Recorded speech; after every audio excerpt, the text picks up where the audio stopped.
The great Northland is sung by every band. The coast from north to west has a grand quest. It is home to sourdough and gold. It honors the brave and bold. 8 stars rest high above and fresh white snow below. Together the bears run. Under the midnight sun, the northern eagles flew over the deep ocean blue to see this majestic place in its wondrous grace.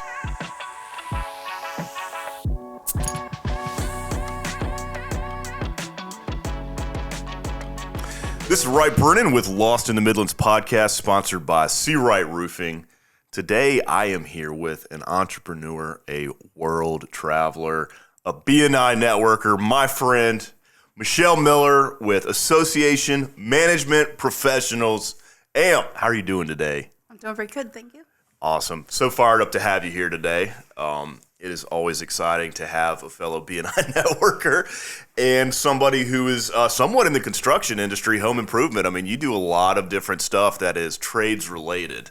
So I do, and that's actually how we met several years ago. That was a cool poem. Let me just jump into that real quick. You recently took a trip to Alaska. This past spring. You take a lot of fun trips, but tell me, that Alaska trip must have been like something next level. It was probably my favorite trip ever. I was ready to go back as soon as I left. I didn't care how cold it was. It's just gorgeous country. Yeah. I mean, the scenery, the snow-capped mountains, the cliffs, the wildlife. Oh yeah. I got my whale tail picture. It was awesome. Cool. It was the best trip ever. And probably a great place to go when it's hot as heck here in Columbia to escape to. It is, yeah. It was a little chilly. It was windy, but we had no rain. So, I mean, I guess the weather cooperated according to a lot of people. Yeah. Oh, that's awesome. Yeah, I saw some of those pictures. So look forward to seeing you go on so many trips. Just, it's like, where's next? Michelle? Yeah, where's next is just the Bahamas again. Again. Cool. Well, when you're not world traveling, you're doing a lot of awesome stuff with with me, with other trades professionals, et cetera, with your business. But before we get into your business, I do want to kind of find out a little bit about your early life, where you grew up, your beginnings. I am from upstate New York, right on Lake Ontario, a little itty-bitty town, less than 5,000 residents. Grew up there lifelong, moved around a little bit once I got out of high school. Ended up in Florida for a while, then Myrtle Beach, and then I ended up in Columbia in 97. And this is where I've been ever since. Wow. What a change of pace going from upstate New York down to Florida. You said Myrtle was next? Myrtle Beach. And then you're like, let's try Columbia. Yeah. That's pretty cool. Well, we're glad that you're here locally with us. And what some of your early jobs? Actually, food service. I started out when I was little because my mother was in it. She used to do specialty, like catering and stuff, events. My first concert was the Go-Go's in NXS that I got to see free back in the early 80s. Oh, cool. Rock and roll. Because she worked in the venue for the food service. And then just a lot of different things. And then I actually went to school for travel and tourism. That didn't work out. I did not want to sit in an airport or a call center selling airline tickets. Yeah. And then when I moved to from Myrtle Beach to Columbia, I actually started for a small real estate company and then did sales and then grew property management and HOA. And then in 2010, I went out on my own and just did strictly HOA management. Didn't want to do all the other stuff. So, well, you found your niche. You definitely dabbled a lot, which I hear that from all different types of people who kind of go out on their own. Well, I dabbled in a million different things, and then we picked this one. I'm interested in like that decision to go out on your own. Like, how was that scary move? Did it kind of come to a head, or did you know ahead of time you're going to make it happen at some point? I didn't. I had been with the previous company for 13 years. There was just a lot going on. I actually had some other people trying to recruit me into their companies for rental management and stuff. And then I had the option to go out on my own. Somebody came to me and said, a couple actually people came to me and said, you really should do this on your own. And so I had that decision.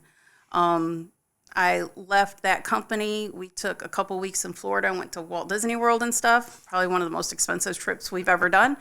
And then came back and decided, okay, I think I'm going to try this. And it was slow going. It was just me out of my house for a couple years. And then I kind of hooked up with somebody that gave me a little bit more to do that needed help.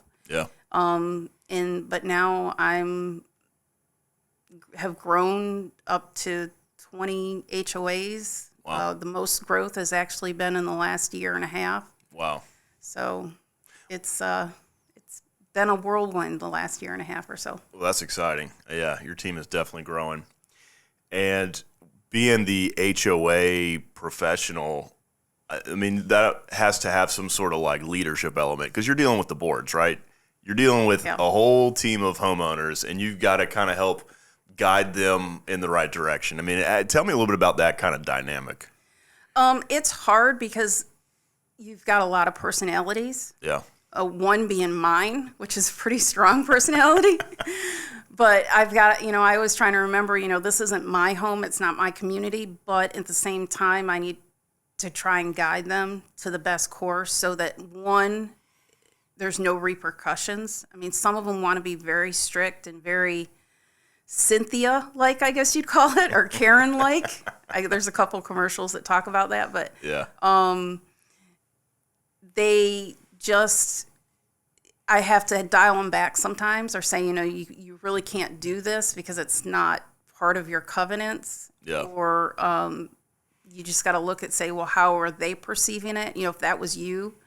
And so it's kind of like babysitting. It's also being mediator. Yeah. I have to wear a lot of hats. I always try and tell them, let me be the bad guy. They're the neighbors. You have to live next to them. So let it fall on me. Because I don't have to live with them. The people don't like me. That's just part of my job. I understand that. It's a pretty thankless job. I do have a couple of owners that always call me up and say, Michelle, thank you for doing this, or hey, this looks great, thank you. It's very far and few between, but it's, what I do. I'm used to it. You're used to just absorbing the negativity. Pretty much. That's your job. Okay, well, that's a tell that you're being the leader out there in the community. Very thick-skinned. So, Michelle, you mentioned that one of your job duties really is to be the bad guy, or that's the position you take. And there's a lot of HOAs out there that don't have that type of person. I mean, they're self-maintained. There is no professional that is doing it. And I'm wondering, is that like one of your best customers? The board runs into that problem where, the people on the board are becoming the bad guy, and then you get to step in. That's just my idea of how it works. It's one of my best customers. It's also one of my toughest. Okay. And the reason being is because when a board is what a homeowners association is called what's self-rule, meaning the board of directors is basically trying to do everything. They don't like to go knock on people's doors, not literally, but saying, hey, you need to pay this, or hey, you can't do this, or no parking on the lawn. So people get away with a little more stuff, but then they want to get a management company in to stop it. And it's the hardest thing because all of a sudden you got somebody coming in here and saying, no, you can't do this. Well, I've done it for a couple of years. Well, we understand that, but it's not ever been a rule that you could do that. So it makes me even not liked even more sometimes in that instance. And it's harder. It's harder to go into something that's not been maintained as far as a set of rules and regulations or covenants and stuff. But, again, that's people call and complain about somebody. If I have to send a letter out, an email, it's always, I went through the property and saw this. I never state, oh, well, so-and-so called, or even that anybody on the property complained. I always make it look like I'm the one that took notice of it, or I'm the one that took that picture, not your neighbor down the street. It's very judicious of you. I try. This is Wright Brennan, the owner of C. Wright Roofing. When it comes to the maintenance of your roof, you want to know that you have an experienced team that knows what they're doing. And with 10 years in the business, we check all the boxes. Leaky roof, storm damage, or just overdue on maintenance, give us a call at 803-828-4181 for a free estimate. Again, that's 803-828-4181. And remember, our commitment is to roof it the right way. Yeah, I can see how there's been probably multiple times where it gets real interesting. You see all the dynamics. Some people probably just don't even like each other, so they're kind of like... It is. It can be like a feud between neighbors, and you just kind of try and de-escalate. Sometimes there's no saving it, though. They're going to complain about each other, even if one thing's done, and they'll go on to something else. There's always that person that's going to complain about something. But you're good at conflict resolution. I feel like you enjoy this song. You like bringing people to the... I do, to a way. But that doesn't mean I don't get off the phone with them and just cuss out. I mean, well, you're human. I'll just, yeah. I mean, my frustration's got to go somewhere. So usually it just goes into air once I, am off the phone with them or whatnot. Or I'll sit there and type an email and then just delete, saying, okay, I can't send it, but I'm typing it out. Well, maybe part of this personality of yours stems from the, upstate New York. You've got that tough as nails, blunt to your face. This is how it's going to be. I got to imagine that helps you some. Dealing with Southerners, I'm sure sometimes that just cuts right to the chase. And I grew up pretty independent. I was the only child. My parents worked a lot, so I was on my own a lot. I mean, nowadays it's illegal, but I was babysitting by the time I was 9. Oh, wow. So, I mean, back in the day, that wasn't a bad thing. Nowadays, you can't even be alone unless you're 9. So, I grew up pretty independent. So, I guess that's part of it, too. So, you were babysitting when you're 9 and, managers, adult babysitters. Is pretty basically much what it comes down to. Well, I am always so impressed with your professionalism, being one of your, someone who helps out when I can. And I was wanting to ask about your experience with BNI because I know that you're a member of a big chapter called EPN, and you mentioned how your business is starting to grow in the past couple of years. Tell me about how it's impacted your business. I originally came into BNI thanks to you, and because I was complaining to you on the lack of contractors that I needed. We were working on a roofing project, and I kept complaining to you about, I've been trying to get in touch with these kind of people, and you're like, finally said, oh, hey, come visit. And that end has helped me immensely. I mean, I have utilized so many people in BNI for plumbing, printing, carpet cleaning, everything, welders. It's just been great. Yeah. I have gotten a couple of HOAs for referrals to me, working on a couple more. Yeah. But that's not why I really got into BNI. I didn't really get into BNI to necessarily put money in my pocket. I just wanted the camaraderie and the communication and the relationships to get there with a contractor side. Because I do a lot of maintenance and stuff for all the condos and townhomes. I'm responsible for a lot more maintenance than just a single family housing development. Yeah. And there is a huge pool of tradespeople in BNI. There is. If you're looking for tradespeople, it's a great place to be. And if you're a tradesperson, it's also... Some people I never even thought I needed. That's right. Yeah, no. That's pretty cool. What advice would you give to somebody who's thinking about going and stepping on their own? Be prepared to work. I mean, when I first started my company, I was my own maintenance person. I had my little van with my tools and some materials, and I literally... No kidding. Yeah, I would leave my house and, instead of trying to take on a maintenance person that just went around to do little stuff, I was doing it. I was stenciling numbers on parking spots. I was changing out light fixtures, light bulbs. Mind you, that was not part of the management I actually billed out for that time like I would a maintenance person. Which just helped me grow, one, to know the properties better, even though some of them I had already worked on for several years, and two, to just see what was involved in that end of it. Yeah. Because before it was always kind of behind the desk and stuff. But being that way, I kind of got more in depth into the properties. When I got busier, obviously I can't do that anymore, even though sometimes I would love to. But it just helps with the all-around learning process or building. I learned it all, but building, that end of it.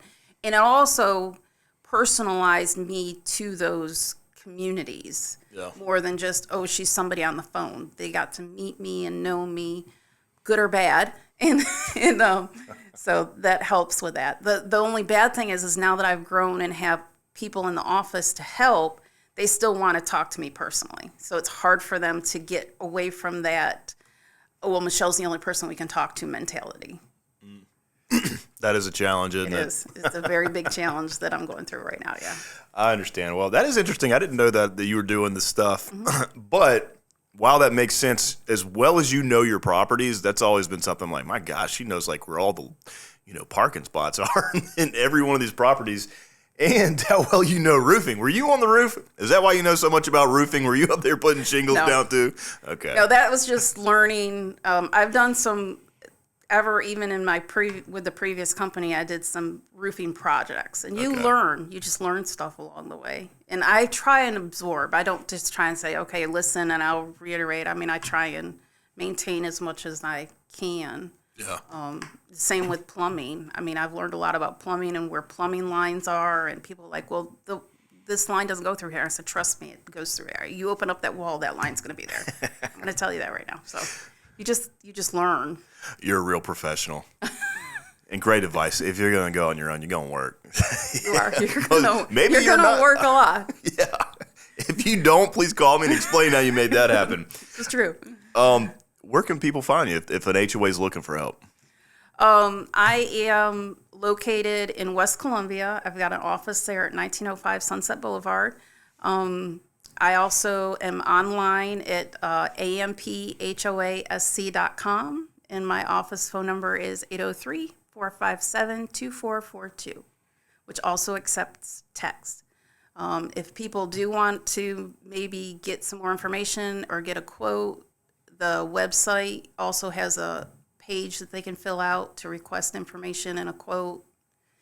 And I gladly meet with people. I'm fully local. I do everything local. I am also on property. Yeah. I go out to properties a lot. Even a single-family home community, I go drive through, check it at least a couple times a month, if not more. If you've got a pool and stuff, I'm usually out there a lot more, especially in the summer. Because I do a lot of pools and clubhouses and have to deal with DHEC and all that happy stuff. Yeah, I understand.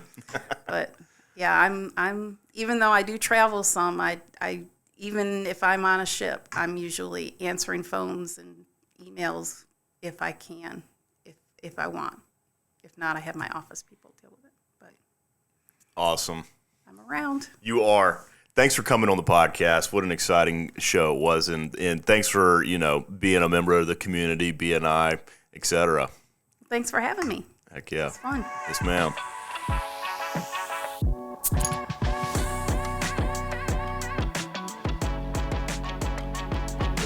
Hey everyone, many thanks for watching. If you enjoyed this episode, give us a follow and click the bell to stay up to date on future episodes, or click the link to watch another previous episode. Also, don't forget to like, share, and please leave us a comment. We'd love to hear your feedback.